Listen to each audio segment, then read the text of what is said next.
Okay guys, ang pag-aaralan natin ngayon is how to connect a three-way switch. Kadalasan ginagamit ito sa ating mga stairs. Pwede mo siyang i-off sa baba. Pagtaas mo, pwede mo rin siyang i-off sa taas. Ito makikita natin dito yung ating diagram. Yung neutral natin papunta sa ilaw, tapos yung ilaw papunta sa ating switch, tapos yung line papunta sa ating isang switch, at saka dalawang wire papunta sa ating switch to switch. Pag bumibili tayo ng ating three-way switch, laging pair yan or magkapares. So, iset up na natin ang ating circuit. Ito yung para sa switch natin sa baba ng hagdan. Tsaka ito naman yung switch natin para sa taas ng hagdan natin.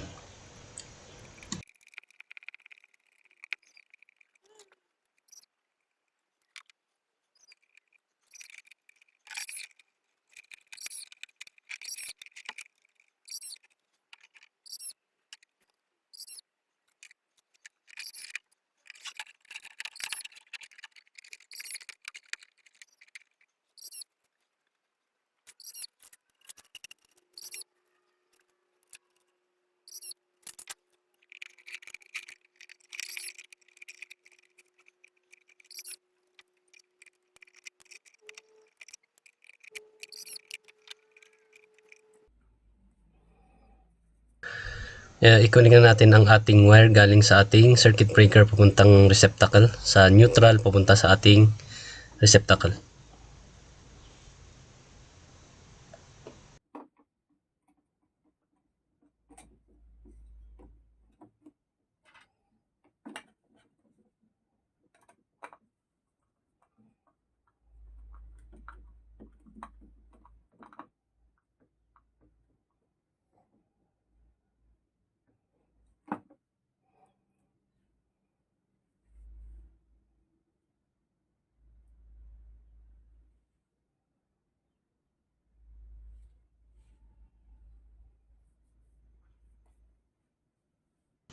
Na-connect na natin yung wire galing sa ating circuit breaker papunta sa ating three-way switch sa baba ng hagdan. Isunod naman natin is yung receptacle papunta sa ating switch sa taas.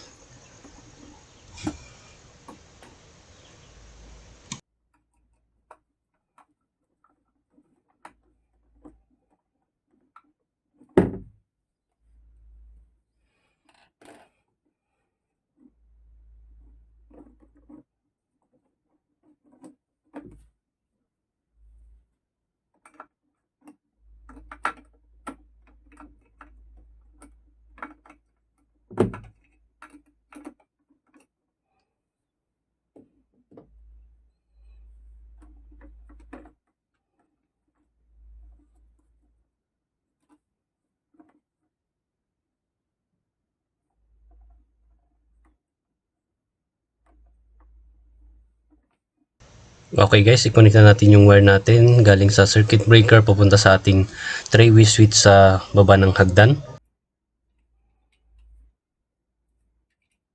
I-connect na natin yung wire natin galing sa circuit breaker sa ating three-way switch sa baba ng hagdan. So i-connect natin ito sa number 0 sa likod ng ating switch.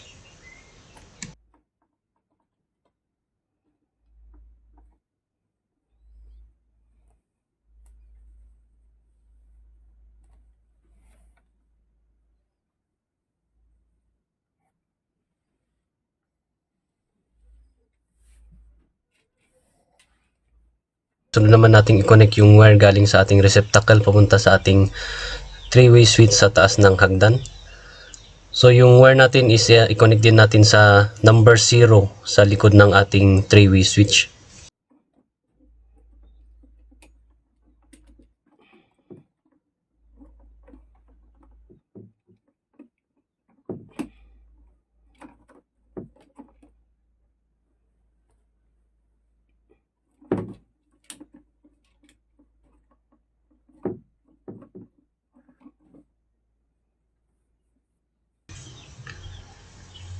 I-connect naman natin yung wire sa ating dalawang three-way switch.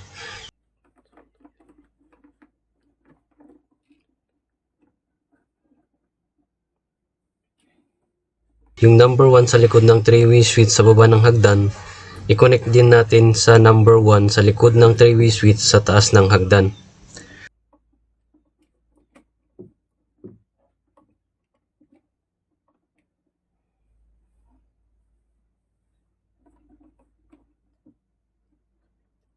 Ganon din sa number 3 sa likod ng 3-way switch sa baba ng hagdan, i-connect din natin sa number 3 sa likod ng 3-way switch sa taas ng hagdan.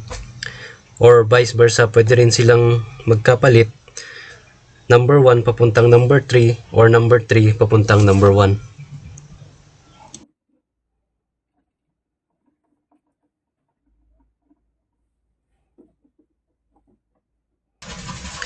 Ayan, natapos na nating i-set up yung receptacle para sa ilaw natin, yung isang 3-way switch natin sa taas ng hagdan,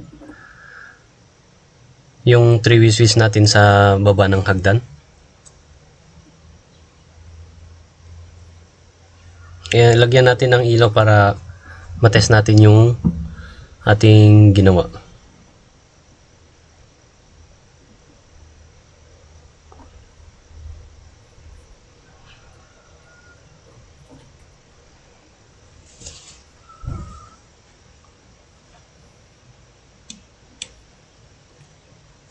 Ayan, i-switch natin yung circuit breaker. So, ayan, pwede mo siyang i-on sa taas, pwede mo rin siyang i-off sa baba. I-on mo sa baba, i-off mo sa taas ng hagdan.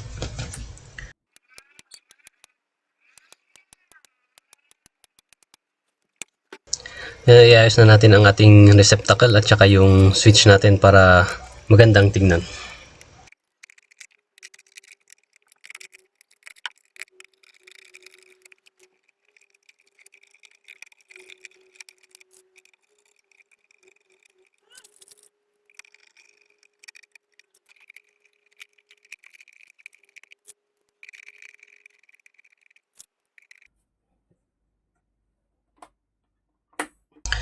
Ayun guys, natapos din natin ang single bulb controlled by a 3-way switch. On mo sa baba, off mo sa taas. I-off mo sa baba, i-on mo sa baba. Pwede mo ring i-off sa taas. Or vice versa. Sa mga nanood, maraming salamat. Sana may napulot kayong konting kaalaman. At huwag sanang kalimutang mag-subscribe, mag-like at mag-share sa ating content. Thank you!